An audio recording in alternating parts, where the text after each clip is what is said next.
A little bit hard to describe Crusader Kings to somebody who has not played them, and I admit my experience with the games is actually pretty lean, down to the wire even. I played one or two of them with the sheer legions of DLC. I couldn't tell you if it was the first one or the second one that I engaged in. All I remember is a giant map and wishing I was playing Europa Universalis, not because it was better, but because at least then I knew what the hell was happening in the first hour. If I'm wishing to be playing Europa Universalis versus this, that probably tells you something. Crusader Kings has always been about that free-form emergent gameplay, taking leaders from all around history and all around the world and trying to create your own dynasties with them. It's been success measured in time stayed alive, not in in-game screens, and it's certainly less about what you will see and choose right away as an action and more about what happens all along the way to get to it. Some say the journey's half the enjoyment, but here the journey many times ends up at a destination you didn't even plan on, like you tried to drive from San Francisco to Seattle, but somehow found Iceland between them. Crusader Kings is by Paradox and out tomorrow on PC. It's available on Game Pass as well if you don't want to buy it full price. I've played the prior games, but a couple months ago I was talking to somebody who's worked on these games and they said, you know what, play it a bit like The Sims, because they knew that I was a fan of those games. And I did, and I had about the 10% success rate I always have in The Sims occur here. Crusader Kings is about relationships, but in fact it's also strangely enough focused almost more so on the people around you than your own leader, at least for great deals of time. Sure, you'll do plenty of things about how you interact and set up others around you, but a lot of that contact and a lot of those different things that you do aren't going to be based around a single decision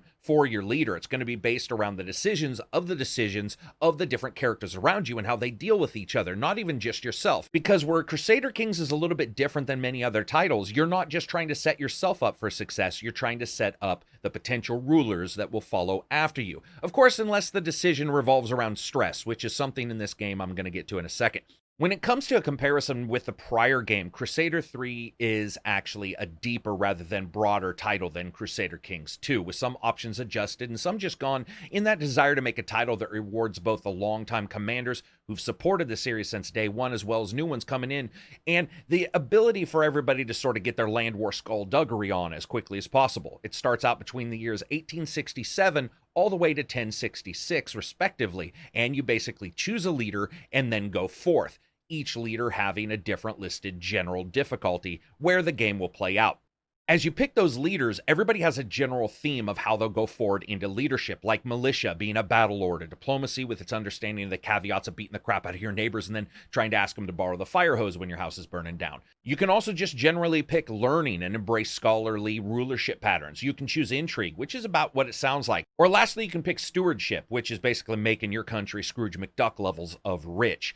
Adding to that, once you pick one of those, you actually end up getting points to spend in various skills that have to do with them. Now, you take on the role of a liege, running your lands, either trying to increase your dynasties to get bonuses that are long-lasting, as well as making sure that you have an heir if you kick the bucket, as well as living through and getting out there, making deals and taking over other lands. This gives you more chances of having heirs as well, because game over is when you don't have anybody to pass your leadership to. It starts out with a tutorial having you take some basic steps that in most other games are broken down into actions per day, but not Crusader Kings.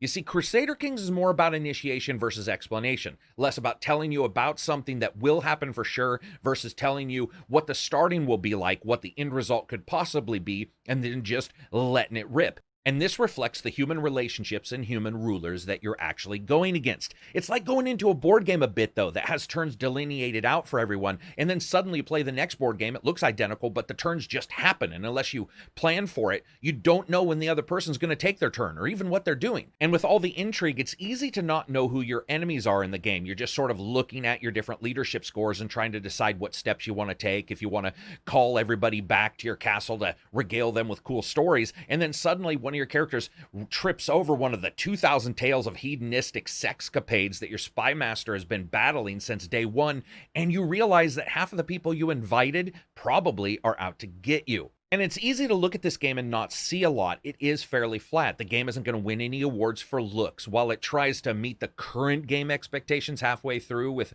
a little bit of graphical moving avatars of each ruler in the game and different battles that you may go to, it really is better to just expect less from the game, especially when it comes to graphics overall, even though it's not necessarily ugly, as well as sound and voice, because those are pretty lean, but not when it comes to gameplay. And I know that this may piss off some old grognards of this style of game, but it really does feel at times like the front end to a very basic Sims game with a huge board game behind it. You leap into the game, you're outfitted with a world that can progress in 5 different levels of speed to suit your hyper fast days, flicking down like Back to the Future all the way to the slowest, where you can sort of just watch the day progress very slowly and get an idea of what's going on. You can also pause the game at any time to think about any decision you might want to make. The reason why I bring up the game speed is because a lot of the game takes multiple days for anything to actually occur. You are traveling at the speed of, well, horse most of the time. Now, I've joked around and it may sound like nothing goes right in Crusader Kings, but it does, and you actually can control a great deal of the percentage of that, or at the very least, give yourself a little bit of a fighting chance. And everybody in the game can actually be clicked on, and you can see everything from their overall skills as well as their vices, like being sadistic or vengeful, and every time something comes up, you have to figure out a way around it. A lot of the game is actually figuring out ways around characters' different statistics. For example, I jumped into the game, I looked at the rulers around me, and I realized I didn't actually have a ton of really close relationships, which is bad sometimes, but it's also good. It means I was pretty unfettered with any kind of long-lasting relationship. I could do somewhat what I wanted. So I figured, let's just befriend the king of all the land. So I gave him my kid to be a ward of the state. Yes, you can do that. I gave him my kid. I'm thinking, you know what? I'm going to give this kid to him. Then I'm going to give the kid a shit ton of gifts, like a father who can't hug him, so he buys that prick kid a car before everybody else in high school. Then when the king dies, I'm going to take control. I'm going to use the child to take control. I admit I didn't realize until later how many lines of succession were possible, but I had done my bit and I'd started in the way I wanted. I had a pretty good level of spycraft as well, and I'd chosen intrigue, so I thought, you know what, I can probably pull this off. But I hadn't looked close enough, and what I had really done was taken the first step in a master plan of succession that only led to my most likely STD-ridden body being drugged behind some horses through my own lands, especially as I continued to wicker away any good faith that the people in my land had for me. You see, it wasn't that I could not do spycraft. I could give gifts to the kid that I wanted to, but I realized quickly my brother was the spy master. He hated me, and he was looking to try to take over at every single step. And that dude also fought me at every single turn. And this is where the emergent gameplay started to happen. I started to see his different skills and his different traits and vices, and every time something happened, I started to blame him. And I can't tell you if he failed on purpose or if I just saw that dude's friggin' punchable face and I felt that he did, but I couldn't take him out of his job right away. But he failed like 3 times in a row. So I decided, you know what? I'm gonna get back at him. So I married him to a chick who hated everything he stood for. As many skills as I could find that clashed between them, I did. And you can see that. You can look and you can see that one character is sadistic, the other's peaceful. They will hate each other. And I thought, you know what? I'm going to put him in a bad marriage. And my hope is he'll be too busy dealing with her that he couldn't take me on as I tried to figure out how to be not the most inept leader of all time. And remember, this is only a couple, maybe 2 or 3 years into my leadership. So I'm going out here and I'm like, you know what? This is the way it is. I've got a nice family who loves me, except for the kid I gave away. And then my wife just upped and died. I still don't remember how she died. I was wondering if somebody actually killed her, because my brother's skill also for stopping enemies' intrigue wasn't great itself. So I decided, you know what? I need a good wife before I can move forward. Now, you guys understand, this is already 3 steps away from what I had already planned, but I thought, you know what, I'm going to go do this. So I look around and I decide I need someone that fits the bill. Each character has skills and traits that both augment themselves and go directly head to head with your own. I wanted somebody who sort of fit with me. A just character was going to dislike me because I was sort of vengeful. If I run around punching everyone, they'll end up having an issue. But I also wanted somebody pretty. The game lets you see a nice 3D avatar of all the characters, and I didn't want family get-togethers to look like this, especially when you realize that's 3 brothers. So I found a woman pretty quick, married her up, and then tried to continue on. Now, since my kid was living at the King's Palace, I figured, you know what, I'm going to do some raiding and take out the battle system and try to get some money to give gifts to the kid. The game isn't easy with cash, and while you can squeeze people for more taxes or ask for money from the church, I figured, let's beat the hell out of the king's enemies. That makes perfect sense because you can do those kind of things. Battling is a little weird here. You basically have to rally your men to a spot and then move them off. And as the days go by, they sort of indicate where they're headed, and then they fill in the spots between the two until they actually get to their destination. Now, when it comes to war, you got to remember this is by candlelight and letter speed. It's not instant, so that mystery and going in and going on data that may be not altogether correct works for me. It's tangible, though. For example, you can entice enemies to basically chase you and circle around and take their kingdoms with a bit more ease than I actually expected. At the same time, that same battle, when met head-to-head, can be absolutely crushing for your forces, so it makes sense to sort of move around. I did notice that the enemy didn't seem to necessarily be prepared for some of the moves I pulled off in the battle. Sometimes they did pretty well, but it seems like they weren't that hard to fool. When it comes to moving across the ocean and movement itself, a lot of the cumbersome feeling is gone from Crusader Kings 2. And I'll let you guys decide if you like that more. I actually felt it was fine. Moving across a river or an ocean just allows for you to just jet across it. You jump in a boat. It all works very well. It is a little bit slimmer than the prior games. Again, that'll be up to you if you like it. So I began raiding and taking down villages, and it's not that bad. My raiding party could hold a good amount of cash, and the leader was absolutely on my side, completely loyal. Until he wasn't. He just wasn't. He suddenly switched sides and boom, he was gone and took my money and some of my army with him. Now, this is the excellence again of Crusader Kings. There's so many things that can happen that when it does, it feels absolutely personal. But here's the thing, I understand how to be a commander, so I decide, you know what? We're going to get all this together. I'm going to get my brother on my side. Yes, I married him off to a lady he doesn't like, whatever. Shit happens. But what I'm going to do is I'm going to give him a parcel of land, get his bonuses up so he really likes me, and then we're going to go and murder my old commander. Once again, now I'm about 6 steps behind where I had originally even planned to go. This worked out awesome, though. I basically gave a title to my brother, then we tracked down my old commander of my armies, except he had actually gone too far away, and I could no longer actually get back at him because he was out of my sphere of influence.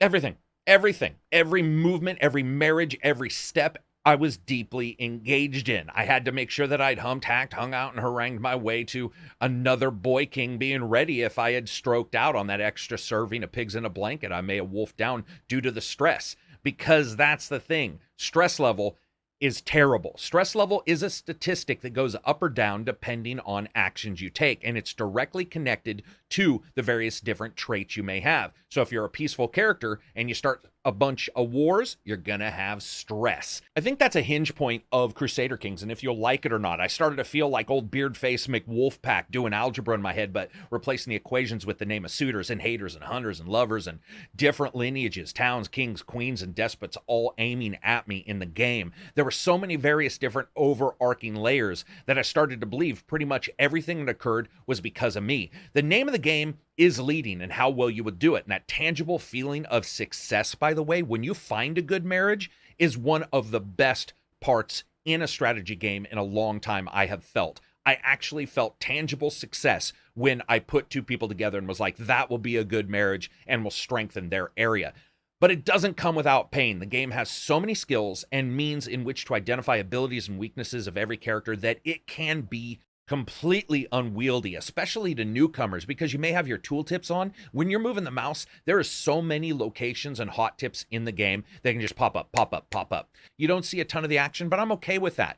That's not the strength of Crusader Kings. Its strength is in that belief that everything is happening for a reason. Even the weirdest stuff would happen, and I'd be like, you know what? I think I can track by and back to why this happened. I began role-playing characters in a title that normally you would never really feel like role-playing. The traits on the characters make you see every decision through this weird veil of mistrust, or trust if you're close to somebody. As you level up and get more traits and more powers for your king, you can do things like befriend other leaders versus just entering into emotionless negotiation meetings and dry friendships. Here you can actually become friends with people. However, there are a lot of issues in the game. About once every 2 to 3 hours, I would say, the game has stopped taking command inputs or just crashed outright on 3 different machines. Also, when it comes to saving and loading up, sometimes it would load up and load me directly into a kingdom with my character. Other times, the very same save would load me into the overworld and say to choose a character. You'd try to choose the character, and a lot of times it would just not take that input,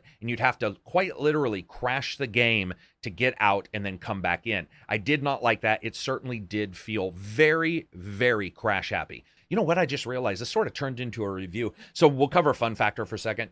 Is the game fun? It's an absolute blast, but you have to understand that you can turn this game on and you can say, go forth, start doing stuff, and nothing happens. Now, we've seen that in other games where not much happens until you initiate. But with this game, because not only the initiation takes a while, but also just the actions themselves, in many ways, it can take up to 3 years, for example, for you to seduce another character's wife or something like that, which it probably should take longer than that. You have to understand that this is a game where everybody can do everything at the exact same time as you. That's the beauty of it. It's also got multiplayer, of course. It took a couple hours, but all of a sudden, every single choice that happened, every single thing that mattered, every single character in the game, I looked at and was like, you know what? I think they're doing it for this reason. And I have no absolute clue whatsoever if that was the truth. Imagine setting aside a chunk of your life only to have another game chunk of it just being torn out piece by piece by a title. Inevitable march into lost stories, weird stories, unique moments, and no small amount of confusion. This is a game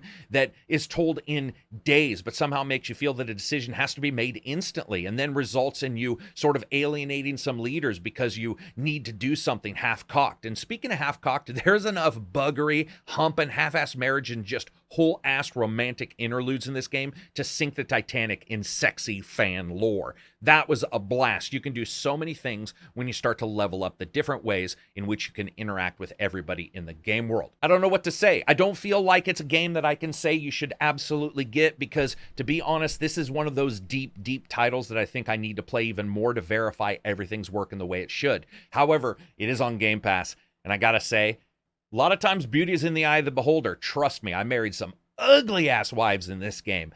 But, man, if you give this game a chance, it'll probably blow your mind.